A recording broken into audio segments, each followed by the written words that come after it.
What's up guys, and welcome to another video. I'm Riad, and today we'll be talking about how to budget and save in your 20s.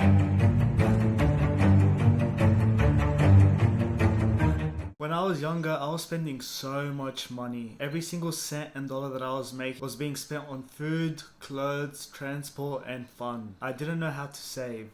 No one taught me how to. When I was 18 years old, I got my first job as an offsider. Essentially, I was delivering printers and other appliances to companies.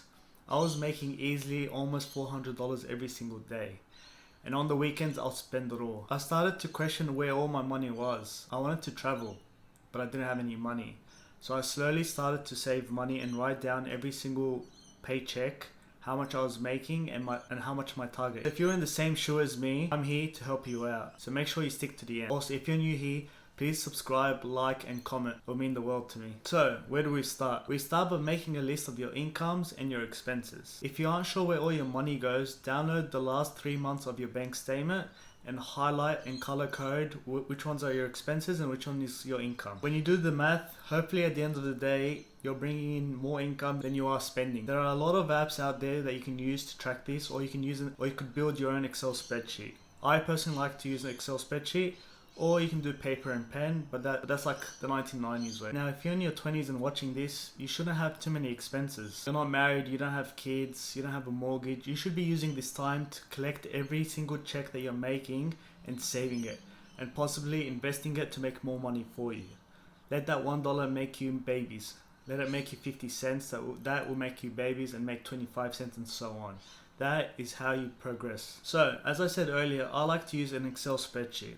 What I do is I build my income statement and then my expenses. In my expenses tab, what I usually like to do is my monthly bill, I like to multiply by 12 to see how much I'll be spending in a year. And then I check if it's worth it or not. For example, let's say you buy a coffee every single day. On average, a coffee is $4. Multiply that by 5 times a week, that's equivalent to $1,040. Now that's enough to buy you a flight ticket to go somewhere around the world and travel. Is that coffee really worth it? Do you want to travel or do you want to buy a coffee? Now you could simply wake up 10 minutes earlier and make your coffee at home and still get the luxury to save that $1,040 every year and use that to travel.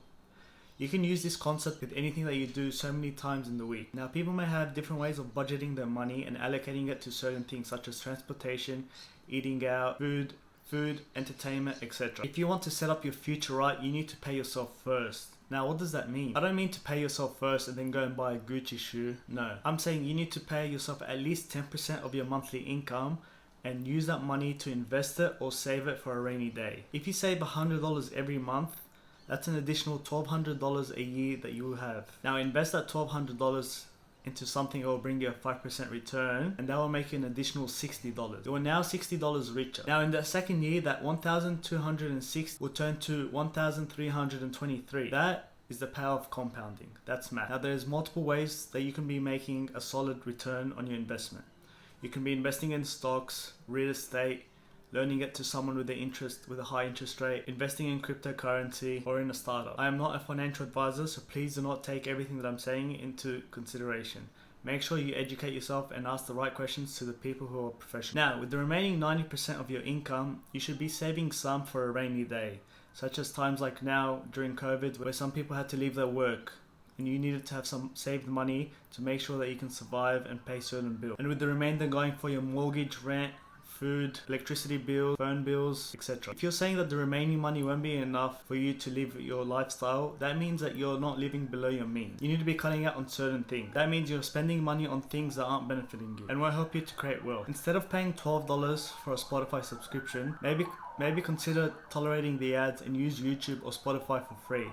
That will save you $144 a year. Now that's one way of saving. You can probably do the same with Netflix, Stan, or your entertainment. So make sure that you are able to live below your means and save money to invest. You see where I'm going? Now there's also a 50-30-20 rule. What that is 50% should be spent on rent, utilities, transportation, groceries, etc. This is known as the essential. Now the 30 is not essential, but this is to bring you joy, such as dining out, self-care, etc. And the remaining 20 rule is to save, paying off debt, retirement plans, or emergency funds. If I sound like your grandpa or your uncle giving you advice on how to use and spend your money, I'm really not. You probably think that you're so young to be worrying about this and you have the rest of your life to work and save and to worry about money. But there's 3 things.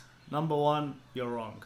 Number 2, if you're convinced that, then I suggest buying a $30 finance book and getting financially literate. That will broaden your knowledge and you will know how important it is to start saving from a young age, especially in your 20s. And number 3, if you're desperate to party on Fridays and on the weekends, I suggest you grab your friends and split a bottle instead of paying for expensive drinks at the bar or the club. And finally, set up tiny goals along the way to motivate you and keep you inspired. If you've never saved $1 in your life, start by saying, if I save $50 this month, I'll treat myself with a lunch next time. And slowly grow your target and have mini wins. If you plan on saving $1,000 the first time you try this and you've never saved in your life, you're going to get discouraged. You're going to think it's impossible. And you're just going to give up and get back to your bad habits. And we don't want. I hope that I've been very helpful. Please remember to like, subscribe and comment. If you have any questions, let me know. If you're thinking of investing in shares in Australia, I've made a video, so make sure you press on the video and I hope I've brought you enough value. Stay tuned for the next video.